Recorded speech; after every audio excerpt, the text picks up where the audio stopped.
Hello, everyone, and welcome. I'm Zacharilla, one of the founders of the Intelligent Community Forum. Welcome to this episode of No Place But Home, conversations with leaders and thought leaders in communities around the world. We're seeking views and dialogue on the COVID-19 crisis and what it may be doing to change the way we think about the places we call home. This is the third in a series of dialogues, and we're calling it the new abnormal. Today, we're going to move away from the topic of our first two conversations. If you've been watching them, those concentrated generally on the physical space and the lack of trust and density to one that should concern us and does concern people even more than a virus, and that's privacy and data governance. So we're going to try to put the conversation within that context and discuss the nearly unlimited authority we seem to have given to things like surveillance capitalism. Mayor Mike Bloomberg, when he was here and mayor of New York, said if you can't measure it, you can't manage it. Well, that's true. Data has become an essential management tool and has taken on great prominence during the COVID-19 pandemic. While good data governance may in fact help minimize health risks, let's establish whether it is or is not the case that it may also be undermining our democracy and the degree to which we develop a conscience and our real sense of community. So before we jump into these, lightweight issues with three people who are front and center on this issue, I want to thank our supporter for this series, ICF Canada. Now, a little data related to COVID. It's been 135 days since the late Dr. Wenliang Li posted a blog about a new pneumonia he had identified in his city, Wuhan, China. At the time, there were 80,000 reported cases. It has been 63 days since the World Health Organization declared COVID-19 a global pandemic. In that time, there have been 296,690 deaths globally as of 10 p.m. Eastern Time last night. As of last night, the United States, where I live, reported 84,763 deaths, and Canada 5,302. We are recording this from New York as of May 13th, 2020, May 14th, 2020. New York is in the 77th day of a lockdown of all non-essential facilities. However, yesterday, our governor, Andrew Cuomo, announced that the fourth region in New York State had achieved its benchmark and will reopen tomorrow, May 15th. And that region includes Rochester, New York, where we held our Smart 21 conference in October. And we spoke with Mayor Warren about that. And of course, she's very, very happy about that. Once again, the daily death rate in New York was below 200. There have been 27,003 deaths in my home state. 17% of the New York City Fire Department, whom we call New York's bravest, have tested positive for this disease. And that's actually lower than the general population is testing right now. So there's some public data from the place that I call home, but let's get quite specific about the current state of data governance in the COVID-19 era. So to help us, we have gone to the place where we seem to have the smartest people in our movement, Canada. And we've invited Jean-Noé Landry, the Executive Director of Nord-Ouvert, Open North, Canada's leading not-for-profit organization specializing in data governance, open smart cities, and applied research. Open North provides capacity building and support for communities to help them develop efficient, open, and the ethical use of data and technology as part of its community solutions network. Jean-Noé, welcome. Thanks for making the time here today. Thanks for having me. Above him on the screen is Kristina Verner. Kristina is the Vice President for Innovation, Sustainability, and Prosperity at Waterfront Toronto.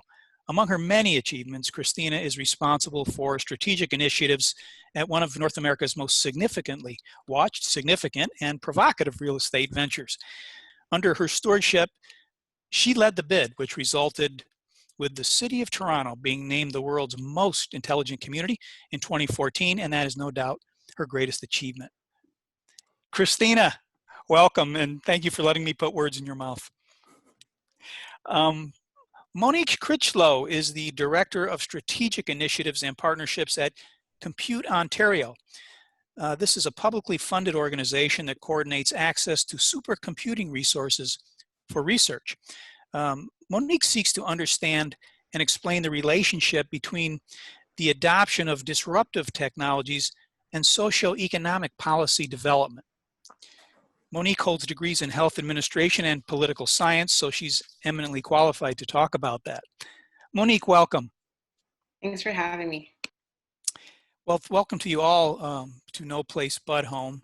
And before I ask you where you actually are and what's going on where you are, I'm joined again by my colleague and fellow co-founder at ICF, John Jung. John G. Jung. I will turn it over to John to help explain what we want to try to get through in the next 50 minutes and to kick us off. John, welcome. Thanks, Lou.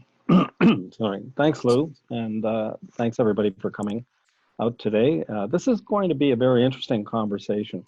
And given in a lot of countries, they don't have specific strategies around privacy and data governance, it's a very important conversation to have because panelists such as Kristina, Jean-Noé, and Monique, they're going to give us a snapshot of what is really the state of the situation today in terms of things like civic trusts or data trusts, health trusts, the things that are important in terms of the impact that contact tracing may have as part of this conversation. Things like the kind of data that's being collected, not only by the commercial entities, but by government, and how are they going to be used? Are the insurance companies going to be using them, in terms of not only our car insurance, but our health insurance in the future? The kind of surveillance capitalism that's being done to help to observe your behaviors, but also then to maybe influence and modify them as we know. So these are the kinds of things that I think will be very important as part of this conversation. Kristina comes with a very unique background in terms of the work that she's been doing with a very globally recognized project called Sidewalk Labs that has involved Google and Alphabet. And that's been world renowned as a conversation piece around privacy and data governance. Monique is bringing with her not only the work that Compute Ontario has done, but with Orion, they produced many documents on data governance that's really important for everybody to contact. And of course, Jean-Noé and the Open North work that he's doing with the Canadian government and with Evergreen and other organizations, the kind of work that's coming out of the issues around open and transparent and accountable community development, I think, is now critical as we start to approach this conversation about ethical smart communities. So I'm going to pass it back to you, Lou. I know you have some questions that you'd like to initiate with the panelists. Sure. Thanks, John, and thanks for setting us up that way. I'm going to probably come into this with a little bit of a bias in that I've been speaking with a lot of people about what is largely being defined now as tech worship and tech fetish. And what we've concluded is the virus has humiliated us. And it's also exposed something that is particularly corrosive, we think, which is private sector worship with regard to its application in the public sector. And what's happened is we may always be forgetting the local. We're always, until now, losing sight of the essential worker and the little guy, right? Now, at 7 o'clock at night, I open the windows and I cheer for essential workers. Before, they were largely invisible. So there are some dynamics that are changing socially that I want to get at with you guys in particular, because among all the places and people we talk to, for whatever reason, in Canada, you think about these issues more holistically. You try to balance these things in your thinking and in your policies. So I want to keep my bias in the back of your minds, and obviously feel free to pick holes in it or agree with it. I'm a New Yorker, but I won't shout or anything in this conversation. But I think it's an important area to go in. But first, I want to know where you all are today. Monique, we'll start with you. What's the situation with regard to COVID where you are? And then we can hear a little bit about the organization. I'm in Ontario. I think most of us are on the call today are from Ontario, and similar to what you would be experiencing in the United States, we are following rules around physical distancing. The severity and the impact that we've seen from COVID have on communities, on our economy, on our way of living, I think is unusual and interesting, and it's something that we definitely should be paying attention to and have an opportunity to learn from. We're starting to get ready to reopen as a province, and I think again that will be interesting because the threat of the virus hasn't changed. But there definitely is a need to start thinking about getting back to our everyday way of living while still being considerate of physical distancing and proper hygiene. So I think that this will be a very interesting time for folks who are focused on communities and their well-being. What's been the most significant impact to your way of living? So I guess it's just everything is happening out of our homes. And that's probably the most significant impact to my way of living. You know, we're working, we're living, we're being entertained, we're exercising at my house, all out of our home. And so that is very interesting when you have a family. So we're a family of 4, and I've got small children. So it's been very, very interesting. Yeah, very much so. I particularly miss going downstairs in my lobby in my building here and talking to my doorman. I hug one of them quite frequently. We're just good buddies, and talking about the Mets and the Yankees. So that's been a big upset in my way of living, but that's relatively minor compared to what most people are going through. Kristina, how about you? I know you're in your daughter's bedroom today. She's giving you the room. I'm also here in Ontario, and I actually live in Hamilton, although I normally work in Toronto. And we're starting to see, I'll build a little bit on what Monique has said, we're starting to see some of the interesting adaptations that are happening in our communities to help support small business. And I think that's actually one of the real sort of showcase pieces that I'm really proud of. Hamilton, as you know, is another one of your top 7 communities through the ICF.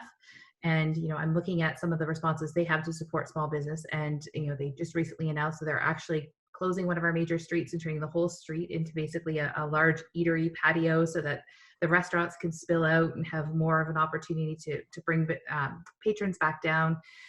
Yesterday I went for a walk, and I noticed that a few of the neighbors have they're working with one of the local greenhouses to help distribute some of the floral products, and they're doing little remote setups throughout the neighborhoods to get product out to the neighborhood, which is quite neat to see happening, all using e-transfer. And it's basically an honor system. You can go up and get your flowers, send a little email transfer, and then take them right home with you. And I think what we're seeing, and as part of this sort of new abnormal, as you will, Lou, is a much more small town kind of approach to solving problems. So as you know, I come from Windsor-Essex, another top 7 community. They were. And we're used to seeing how those smaller towns respond in times of crises. And this is very much reminding me of that. Truthfully, I've enjoyed not having my 3-hour-a-day commute. And I think the other part of what's happened here is that we're seeing how easily and how seamlessly a lot of companies who had been so reluctant to accept this sort of online work environment and the working from home ideas as something that's actually working very well, and in many cases actually increasing productivity. So it's been an interesting experience, and certainly spending a lot more time with the family has a lot of benefits and a lot of strains along the way. We don't have anywhere to escape one another. We also, personally, we've been dealing with some personal loss, and that is very different in a time of COVID and dealing with the grieving process and things like that.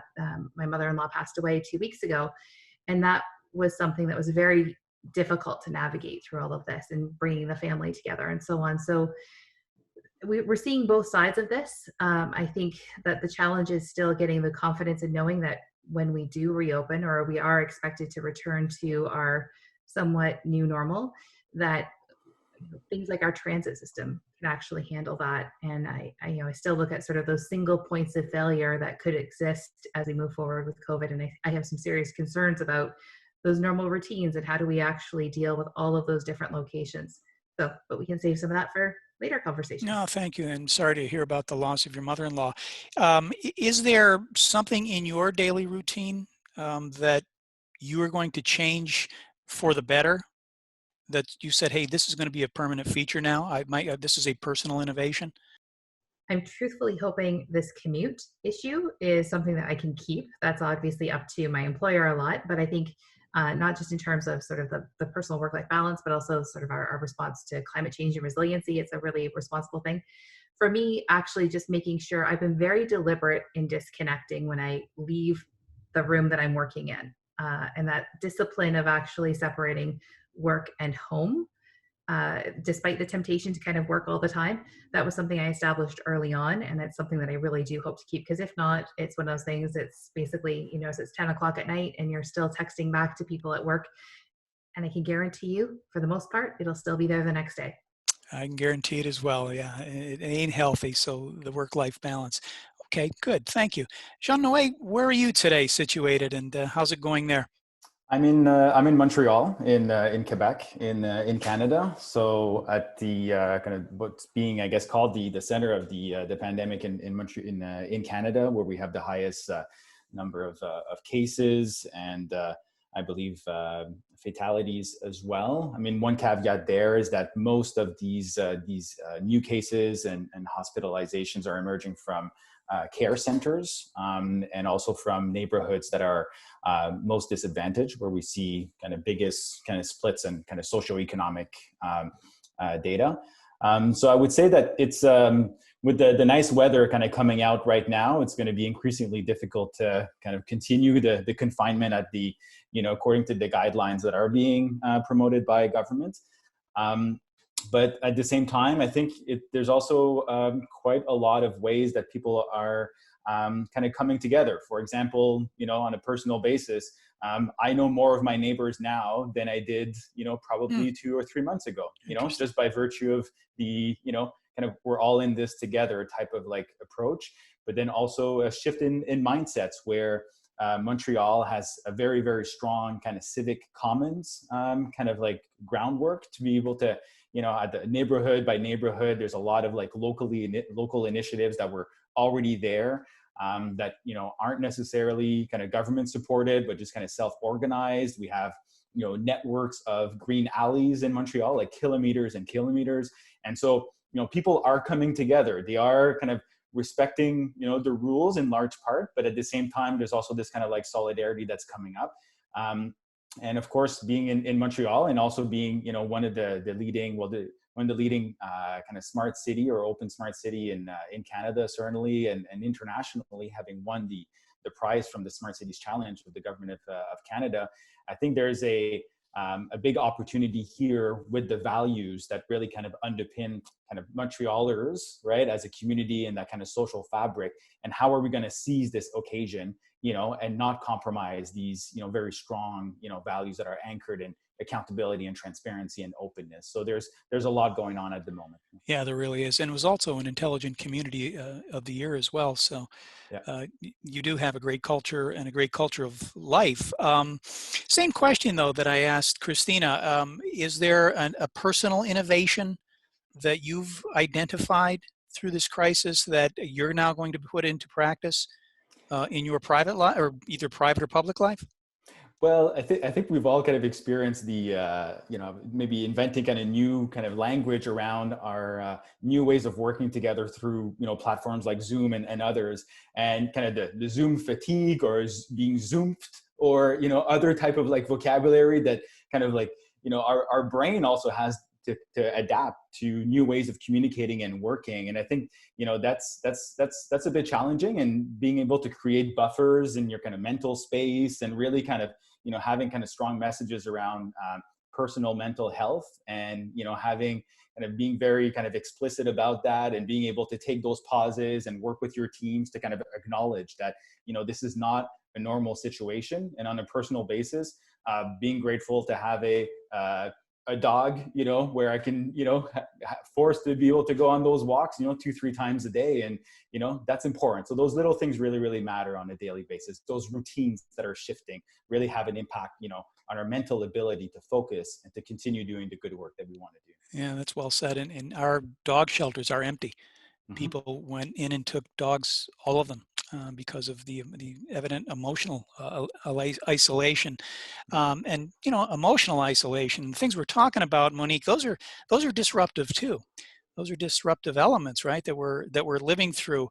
I want to get to Compute Ontario's work, and I want to talk a little bit about all of these disruptions that you guys are studying and looking at, and again, how they now make their way into policy. So build for me a bridge of how you're observing these disruptions in society, in technology, in personal lives, which I think are going to be increasingly important, as Jean-Noé said, to our mental health going forward, and perhaps using data to evolve a new way of looking at our communities going forward. Is Compute Ontario doing anything like that right now? Yes, so as an organization that focuses on improving researcher access to supercomputing, you know, examining the evolving data governance frameworks that are happening as we see more folks interested in analyzing big data for AI ML is definitely a core part of what we do. Last year, we spent a significant amount of time studying smart cities, and John spoke about some of that work that at the beginning of our call. And so we've looked at things like data trust in health and for communities. But even more recently, we are working with the provincial government to stand up a health data research platform specifically to examine the health data.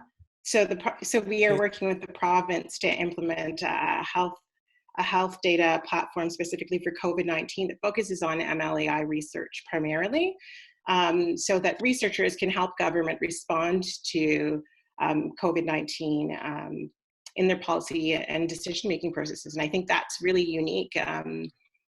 We've seen in the United States, where you are, folks using supercomputers to make decisions around, not even just in terms of understanding the virus or narrowing down drug combinations, or where in Quebec, we've seen supercomputing being used for the population health modeling. And so supercomputers are being used all over this pandemic in different ways. And so the opportunity to build something where researchers can help inform government policy and decision-making in a real way, I think is interesting. And so I think we're excited about that. Yeah. Do you have a sense of where the first sort of policy implication of that will be as it relates to healthcare? Are you seeing any forward progress, or is it just still in the middle of it?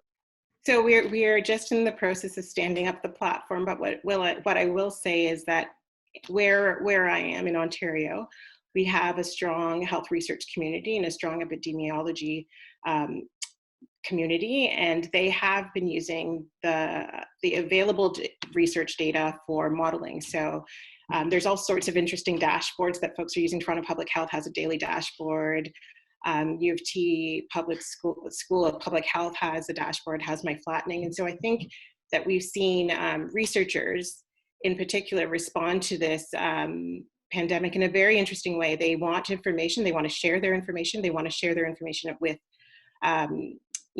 government, other researchers and community. And I think that's, that speaks to some of the things that Kristina and Jean were mentioning earlier about communities coming together. And I think we see in Ontario specifically, researchers coming together in new ways around technology and data. Mm-hmm. I'm going to go to Kristina in a second, but Jean-Noé, that's kind of your side of the street. Is there more of a sense of collaboration now? Are you seeing more platforms come together? Because that's kind of Open North's approach, right? Quite a lot. So this really plays into this particular moment really plays into our role as an intermediary to really kind of, create that binding tissue between different types of stakeholders that want to collaborate around data problems, right? Because at the core of the pandemic is a series and subsets of, complex problems. And overarching that is that data piece. So the health crisis is a data kind of issue, right? And so for us, this means work that we're doing around kind of supporting coalitions on data privacy. So, how should we collect data? Kind of, making sure that within that discourse, the privacy piece is factored in. Health research data consent. How do we reuse data that's being collected by researchers and ensuring that there's consent by the subject matter itself? So we're now working with health researchers on that topic, or even collecting new sources of data that aren't currently collected by governments, and how to coordinate that more effectively between cities in Canada and across the world. So there's a lot of innovation that's going on right now. And of course, like, this is an opportunity around data trusts, or shared data models. And we're actively involved in that work in the Montreal ecosystem, because we need to be able to look at this from a resilience lens as well in the long term, and how to connect all these very kind of complex different themes around mobility and food systems and supply chains. It all comes together, and data needs to really, this is the moment for kind of collective data sharing. Are you seeing more of a holistic approach or a shared approach, and what are the obstacles to sharing that data, based on where you are, your legal framework, and so forth, and just the way human nature works where you are? Yeah, well, I think it partly is the existing infrastructure, so data infrastructure, and some of the gaps that are made evident by the COVID crisis. Part of it is the fact that some of the data that was being collected wasn't necessarily being structured in a way that facilitated kind of coordination. So need to kind of go back and align around standards and structured data sets that can facilitate that discourse and collaboration. But this is all happening in such a quick pace with new variables that are introduced. Yeah. So it's a very difficult. It's very difficult to have a very kind of a clear sense of a problem that is shifting and emerging with new kind of layers of complexity we might be solving a problem that won't necessarily be the same by the time we figured out the solution itself. The fog of war, Monique would call it disruption. But Kristina, looking at Waterfront Toronto, from your perch, in your title, you're the Vice President for Innovation, Sustainability, and Prosperity. Well, two of those things have taken a hell of a hit over the last 7 weeks, sustainability and prosperity. You're going to need the first one, innovation, to kind of tackle that. How are you, first of all, what kind of a hit was taken on sustainability and prosperity, or were you prepared in terms of resilience so that now you can use data and your own sense of innovation and the great people who are working around you to rebuild prosperity and rebuild the whole idea of Waterfront Toronto, which has also taken a hit, frankly, in the last couple of weeks? Sure. So I think, as we look at what's happening, there's been obviously a major shift in Waterfront Toronto, and one of our projects that we were working on, which is the Quayside Project, which we've talked about as sort of the Sidewalk Toronto Project, and the partnership that we had with Sidewalk Labs to think through what essentially a neighborhood of the future might look like that was technologically enabled, built in a resilient manner, included affordability, had a sort of backbone of inclusivity to it. It was a very contentious project, and ultimately with the uncertainty that surrounds COVID with the real estate market in particular, Sidewalk pulled back from the project. And, our corporate resilience that we have as part of being, a part of essentially our board is governed by all 3 levels of government. So there's a lot built into our own structural resiliency. We've gone through a lot of government changes over the years. So change is one of those perpetual things for Waterfront Toronto. The data that we currently have, and I mean, this will be complemented by the data sets that Monique and Jean-Noé have been speaking about, we have a phenomenal amount of qualitative data that complements a lot more sort of institutional quantitative data that's emerging through the COVID crisis. And what we've been hearing from the public, both in terms of what they're looking for in a community, in terms of what people are saying around the design of public realm, for instance, that's, those kind of anecdotal pieces that we're getting from the people who would live, learn, work, and play essentially along the waterfront are absolutely vital to how we think about what we're going to be doing to design a community. And now we can start kind of rethinking what Quayside might be in a post-COVID world. Obviously, the public realm is something that people are looking for more of. How do you really reconnect and have the space to ventilate essentially during a time like this? When you think about affordability, what does that mean in a post-COVID era where, unit sizes obviously matter, and how you're actually able to share amenities, and how do you actually design buildings so that there's flow, and that, when you think about elevators, they won't become sort of that single point of failure. But there was a lot of talk as we were working through the earlier iteration of Quayside around, smaller units, and maybe that could help to lead to affordability, and they were more flexibly being used, or around co-living models. And I think, co-living in particular is an interesting one. There's a lot of benefits that can come from that in terms of helping to even integrate seniors housing and some family housing, so that there's supports there, and maybe taking some of the pressure off of our long-term care facilities. But that's going to have to be very, very carefully thought through in terms of making sure that these are designed with a potentially longer term pandemic reality that we may be facing, particularly if COVID ends up being a sort of adapting virus that we are dealing with in the longer term, or if it takes longer than we're all hoping for to get a vaccine. But through the interactions that we had with the community, through thinking through Quayside, there has been a wealth of knowledge in terms of what people are really looking for that place that they call home. And that's both in their own private spaces, but also how they actually experience their sense of community. And that's part of the conversation that we're really looking forward to. How do we actually bring that to life? How do we actually look at the statistical data that's coming out of the COVID crisis and plan around that, looking at the modeling? How does that actually intersect with the built form that we're contemplating for the next phase of Waterfront Toronto? But yeah, that's a tough one because. Oh, sorry. I was just going to say there's a very strong reality of, please, thinking about the sort of job creation, wealth creation, the resiliency of our economy is something that is separate and apart from that sort of creation of community. And those two things may actually be working at a very different pace in terms of how our economy recovers and how the market recovers, to be able to facilitate that kind of new development that we're hoping to be able to move forward with. Yeah, exactly. And as Jean-Noé was saying, if this thing is moving as fast as it can, and you start talking about building different types of housing or structuring it different, and then something goes away in 90 days that makes it completely different, then where are you?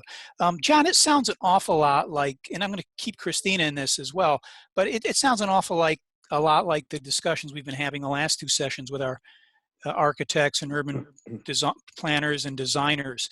I mean, where are you coming down on that, over the last couple of weeks, and how does it fit into our concept of going from smart, using data, technology, all the stuff, the widgets and the gears, and evolving into something intelligent?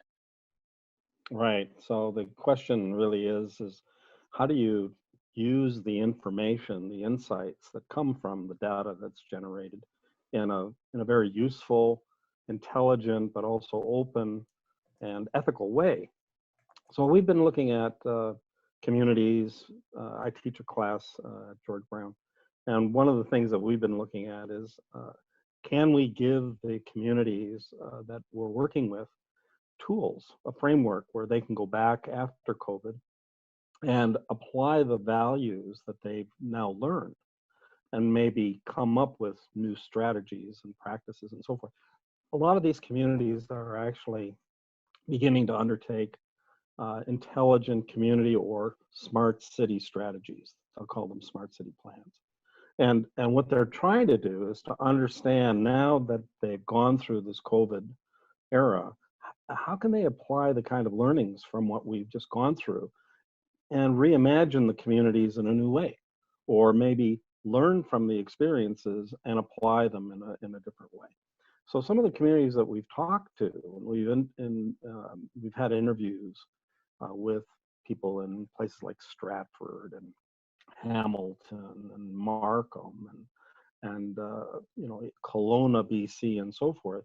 We've asked them, would a framework Just like for the audience, these are all cities in Canada. So I just to put it within a context, these are all Canadian communities.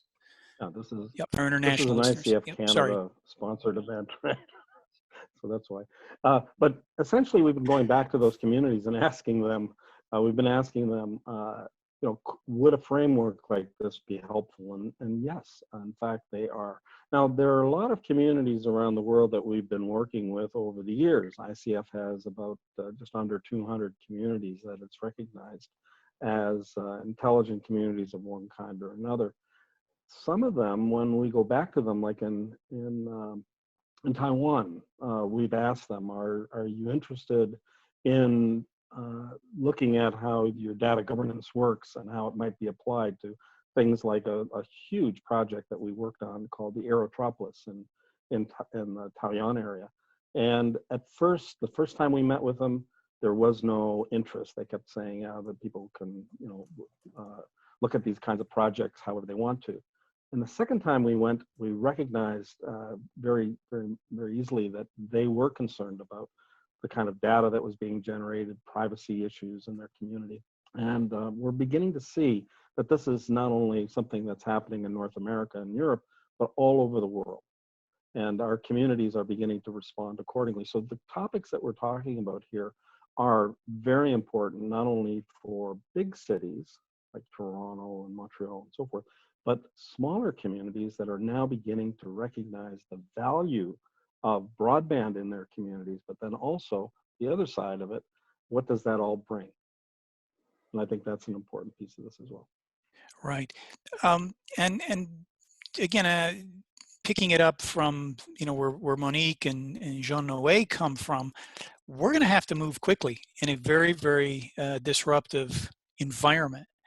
And so, John, you and I and Kristina as well, we talk about our intelligent communities as ones that are very adaptable, can move very quickly, and have all of the characteristics of a great athlete that can adapt, right?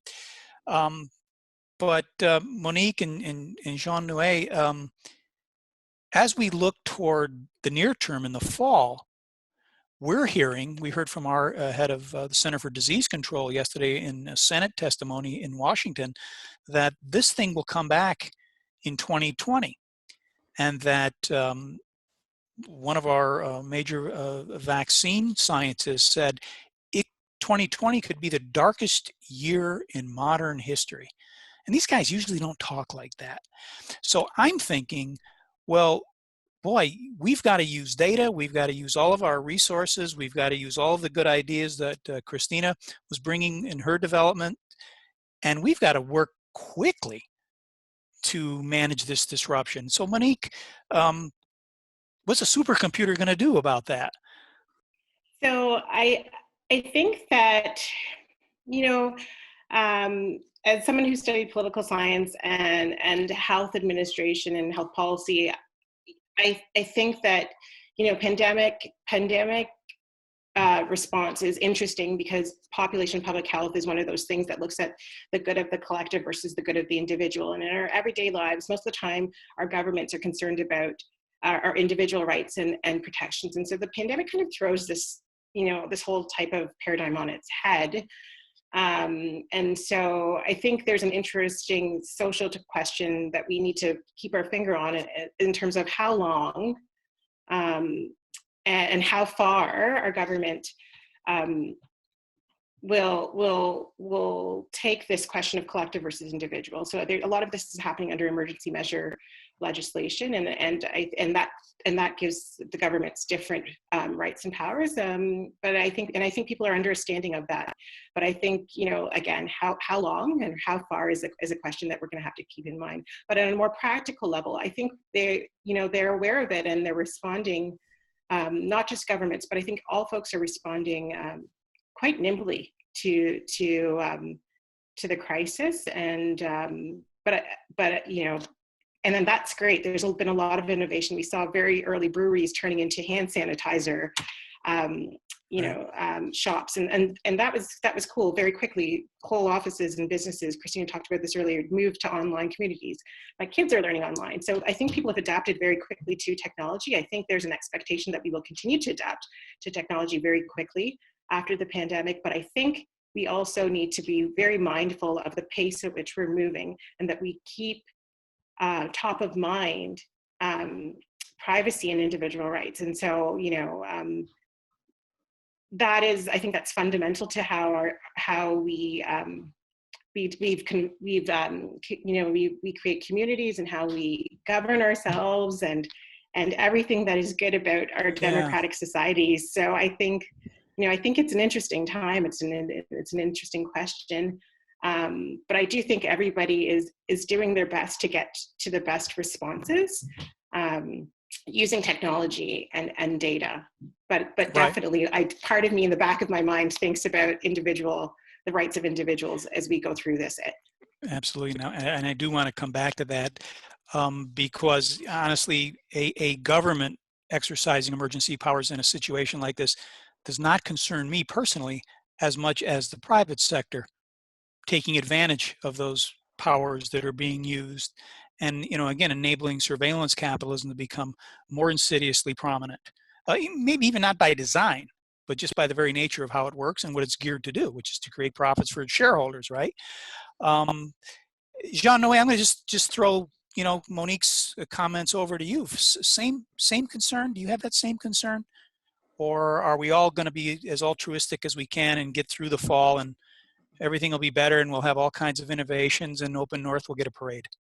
I want to hope. So I think there's some real concerns right now that are legitimate, and because of the particularity of the context where we rely on government to ensure our safety, there's a certain leeway that we're providing to government to be able to dedicate their resources, but also take hold of give itself the rights to be able to protect its citizens. But that window is a precarious one. Because of the fundamental issue around trust, right, between government and citizens, and whether or not privacy rights are respected, and whether or not concepts like necessity and proportionality apply when these types of technologies are being deployed. When we talk about contact tracing and data that's being collected by government or shared by the private sector to government in innovative ways, sure. But at what cost? And in the Canadian context, we need to, which is obviously different than in the US, where we don't have the same regulations and jurisdictional kind of authorities around health data management. And even looking to Europe as a point of comparison with GDPR, which has that kind of regulatory kind of system around consent for sharing data, which doesn't currently exist in Canada. So we need to go back to constitutional rights to privacy, which would require courts authorization for tracking individual activities, which is something that can be difficult in normal circumstances, and expediting this to be able for the government to access, GPS or geolocation data to be able to develop those services it raises a lot of concerns and issues. And so I think we need to be able to have. Jean, I'm sorry. Go ahead. No, I was just going to ask you with that scenario that you just established, what part of it scares you the most? What would be the outcome where you would say, I know a lot about this stuff, and if this went down, this would terrify me. This would invade my privacy to the extent that I would be intolerable for me as a citizen. Right. Well, I'll give you a specific example in the Montreal context, right? And, there's a wide number of organizations now, that have articulated a series of principles, right, around privacy protection in this particular context. In the context of Montreal, so Montreal Police have launched an online system to enable residents to report suspicious activity, such as group gatherings, after police officers notice significant crowding in certain areas. We're seeing, contact tracing or, apps that are being developed to be able to report, on your colleagues if you notice symptoms, that can play. We know that data is not neutral. That can play into biases and systemic issues of socioeconomic discrimination as well. So there needs to be oversight, and there needs to be consent in the way that the data is being used. And having done a lot of work in data and shared data governance models, we know that consent is probably one of the biggest challenges that we face when we talk about sharing nominative data that's being collected by different technologies and whatnot. Yeah, and in the United States, we're using algorithms to sentence prisoners. Well, exactly. Yeah, I mean, and those are that's, well documented. Yeah. yeah. Kristina, having, well, yeah, I'll put it within the context of Google. In New York State, the governor here, Mr. Andrew Cuomo, is doing something that I think is very productive, which is he's saying, let's reimagine New York State after this disruption. And of course, Monique would probably approve of something like that. We're going to look and we're going to say, what can this state look like going forward? Interestingly enough, he's brought in Eric Schmidt, former CEO of Google, to have that discussion. Now, I like Eric. I think he's a big thinker, but I'm going to suggest that that's probably going to lead us to a more technical outcome than we could have called Father Walter Wagner, the prior of St. Vincent's here, who talks a lot about community. I did 3 podcasts with him, learned more about the heart of community with him than I probably could with someone like that. So the governor is saying to us, this is where I think the priority needs to be in terms of restructuring how this state works. You went through a similar exercise at Waterfront. You guys were really on your way to becoming the ultimate smart, then intelligent community. And I noticed that Dan Doctoroff said the other day that at the end, the model that was presented there would have been good for a pandemic, or would be good for a pandemic. Maybe so, but have you been thinking more about now a more balanced approach, which flavors in ethics, the concerns of privacy, and some of the things that John and Jean-Noé and Monique and myself have been talking about? Has it given you some space to rethink all of that? So I think we've been actually thinking about those things all the way along. I think what actually happened was there was what was happening behind the scenes in terms of the work that was actually ongoing, the conversations we were actually having, versus what the public narrative became. And that's a very interesting disconnect that we saw time and time and time again, as we would read an article and that was in the paper that would say something about the project, and we're like, but that's not what it's about. That's not how we're approaching that. That's not at all what's grounding this project. I think there's a tendency in, the comment that you made about Eric Schmidt being brought in for New York, there's a perception out there that the technician or the tactician only has the tools that are most commonly available to them in their toolbox to pull from.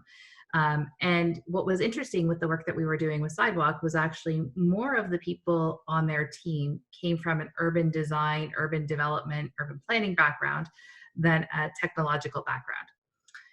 And one of the things that happened early on was that the technology began to lag the design that was happening in terms of the public spaces and the sort of building design and things like that. And people were getting frustrated because they're like, well, where's the technology? You're working with this Google sister company. Obviously, there must be technology. What are they hiding? The fact is that, they were very sincere about the no tech for tech's sake approach that they were bringing into the project. So they needed to figure out what it was that they wanted to actually do with the physical space before they overlaid some of the digital elements to it.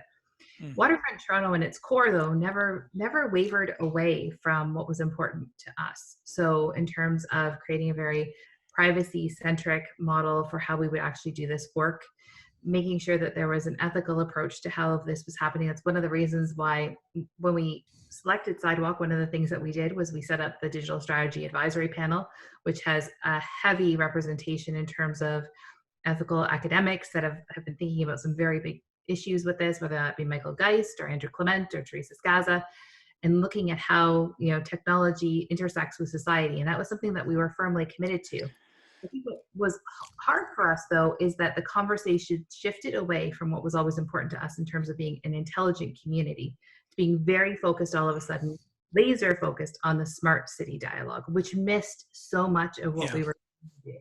Yeah. And we continue to make that mistake, don't we, John? Because again, what Kristina was talking about with Sidewalk Labs, what we're talking about with Aerotropolis, what I talk about as an entrepreneur when I start a business is risk, and you take certain risks, right? And risk is not binary; it's a complex thing, and yet, at the end of the day, you need to factor in ethics and privacy, because those are human ingredients that you're going to be leading a conversation on next week. But that, as I think Monique said, the way I was trained, if you don't have your privacy protected, you can't develop conscience. And our founding fathers in the United States said it is conscience that is the fundamental expression of liberty. That needs to be protected at all costs.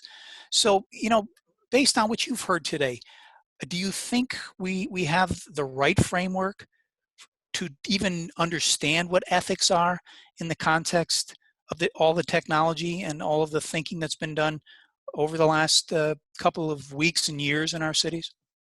So as Jean-Noé said, when you're looking at it from an ethical point of view, you're really looking at a community's values, and you're asking the community.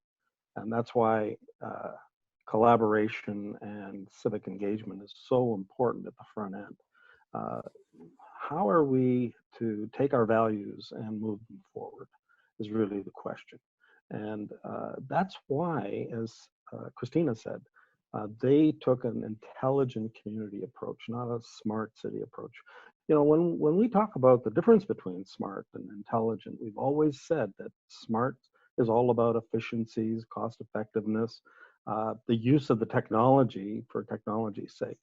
And what we've always said for decades now is we're taking a human-centric approach, a people-first approach. And that people-first approach, as we talk, throughout Canada on the Community Solutions Network and with others, Jean-Noé is part of that, we look at it holistically. And this is where the intelligent piece comes in. And Kristina has told our students that she never uses the term smart cities because they, from the beginning, always took an intelligent community approach. And I think you might want to have a conversation with Kristina about this, but that is the essence of building on the ethical smart city approach, is to really take that human-centric approach, bringing in the citizen first, working with what we call a quadruple helix perspective: government, bringing the private sector in, bringing academia in, and bringing the citizen in. And so this is, I think, a really important piece of taking those values and actually applying them. So Kristina, I think, one of the things I heard from you when the kids had an interview with you, you talked about how important the intelligent community framework was in building the programs along East Bayfront. Can you elaborate on that? Absolutely. So, we've always, going back to the days where John Campbell first came across the ICF, he infused that into our DNA. And we really do try to bring those sort of 6 key pillars along the way for everything that we're doing. And when you look at the design of the East Bayfront and you think about what actually exists there now, in terms of the enabling infrastructure and the broadband that's been put in place in our partnership with Beanfield Metro Connect, looking at the knowledge workforce and both the types of training programs that we've brought down, as well as the types of jobs that we've intentionally worked to attract into that area, our commitment to sustainability and resiliency. And I think one of the things that oftentimes hasn't been spoken about is our own resilience and innovation framework that actually has that very human-centric piece. And the data piece is very much contextualized, that it is not data-driven, it is data-informed, but there is always an element of human intervention that's required to make those decisions. And then you look at the advocacy part and sort of telling our story and making sure that we share lessons learned and best practices along the way. There's been so much, but the most probably the proudest thing that we have and how we've designed our waterfront is actually our digital inclusion program, and making sure that no one gets left behind. And we've done that through a very creative cross-subsidy program, working with Beanfield and our developers, so that even in our affordable housing, for instance, everyone has the same connection as those in the market units, but at rates they can afford. And that's been something that's been kind of a benchmark for Waterfront Toronto. And as we think through, what the future looks like and how we inform our design of public spaces, as well as our future developments and the types of tenants that we're going to work with our developers to attract, that's still going to underpin that. And I think now more than ever, the intelligent community model is something that can genuinely help to generate this economic development recovery that's going to be required to help contribute more broadly to the whole prosperity piece. How do we make sure that the underemployed can find employment? How do we make sure that the marginalized population can actually be part of this conversation? How do we design intentional inclusivity? And that's something that, because the ICF model has always been part of how we do things, is never far away from the conversations that we're having. Yeah. Well, I can guarantee it will work, but The essence of the intelligent community movement is to allow the human expression and to now be thinking about what to do with all those marginalized communities is, to me, you're getting into the game very, very late, but better late than never, right? As I said, now we discover all of a sudden that the man and woman who's getting on the subway and going to work in the emergency room, or going to work to line the shelves with food, or that is, bringing stuff to our apartments here, the firemen, 17% of them now diseased. Those were the people we should have been thinking about and protecting all along. But we had a tendency to marginalize them. And I agree with you, Kristina. We are going to continue to have to work to bring them back into the community. And so on that, Monique, I'm going to throw the last one at you. John talked about collaboration, which is great, the human first approach, which I don't know what else was gone first before that, but I guess now we're getting back to some kind of alignment that the human beings are actually important. But you said something very, very early on, which is we've discovered through COVID that there's the greater good being discovered all now along the way. Governments have discovered it. People are expressing themselves collectively. That seems to me an old ethic, an old value that you can find in traditions going back 2,000-3,000 years. So are we going to leave those aside and redefine ethics as human-centric? Because I've heard that before in the 20th century, and we got a lot of poisonous results. So how are you going to look at that disruption, apply it to data, apply it to all the science that we know, apply it to your sense of decency and community, and come out of this thing with a kind of intelligent community that Kristina and Jean-Noé and John have been sketching for us? So I give you the stage for the last answer. I think John and Jean-Noé and Kristina have and I have been saying it all along, and I think something that's fundamentally Canadian is our values, our value system, and the way that we've designed our governments and our communities. We're a social welfare state, and that might mean something different for folks in the United States, but we definitely have designed things like a single payer health system so that folks can get access to care when they need it. We have things like public education, and I don't see that changing about us. We are concerned, and our government has been concerned about access to broadband in rural communities. And so I think COVID has just shone a spotlight on all of these issues. It's accelerated it, but it's reinforced something that we know to be true, as Canadians, is that we're concerned about the well-being of our neighbors, because we know that their well-being is tied to our well-being. I think in Canada, we're already starting to see it, but there's a conversation that we need to have post-COVID about not just about health data governance, but I think also the redistribution of our social networks. And Kristina's kind of alluded to some of this in her comments, and a rethinking of our economic and industrial models. We know that that digitization has resulted in a drive in the intangible economy, and we need to really think about what that means for Canadians now post-COVID. How do we make sure that people have jobs and have access to education and sustainable housing in a way that makes sense, because we know that all of those things are linked to their well-being. And I think Canadians are having those conversations right now. So to me, that's promising, and that's good.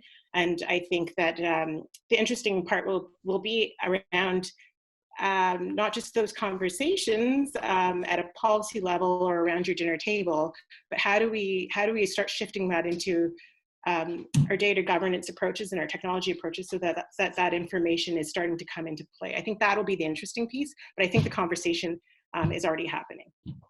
And different conversation we were having 6 weeks ago. Jean-Noé, you were nodding your head. Do you want to say the last word quickly on this? Sure. Yeah. I mean, I think we're probably going to see emerging fields like like even around anthropology and sociology and psychology and even ethnography to really kind of conduct like deep mapping of citizen narratives as a qualitative sources of data to add different ways of describing aspects of human experiences, like in historical terms, as well as providing us the basis to develop predictive models, right? We need to be able to, not just think about the moment, but really kind of look at how these trends are emerging and shifting, and how people are talking to each other and the anxieties that are kind of emerging, and how to cluster that and understand that kind of the language and the terms and the anxieties that are coming up and the types of friction that exists. So I think citizen narratives as a source of many sources of qualitative data,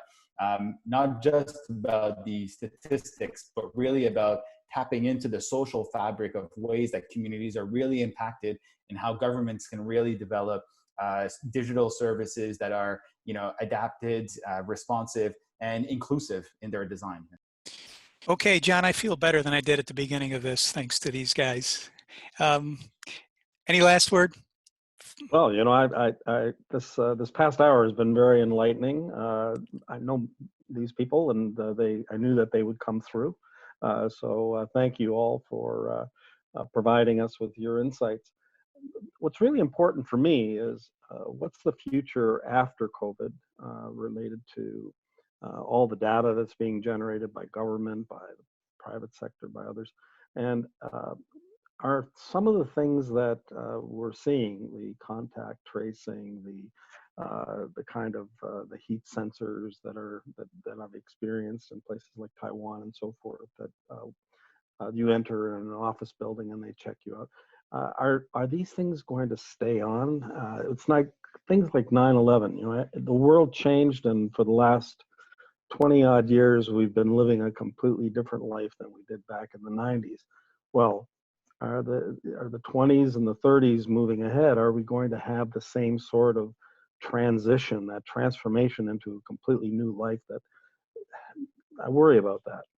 And I worry about that for my kids and so forth. So that's really where we're headed with a lot of this stuff. So I thank everybody for your participation in this, and I look forward to seeing how this all evolves. Yeah, thank you, John. I'd like to thank our guests as well, and I hope you come back and visit with us again. This has been great for me, and hope it was helpful to you. So we'll let you get back to work. But many thanks also to ICF Canada. To learn more about our ICF Canada organization, go to icf-canada.com. The No Place But Home series is produced by ICF as a service to its network of intelligent communities and movement followers around the world. Shout out to our series producer, Matt Owen. Please join us next time for another conversation.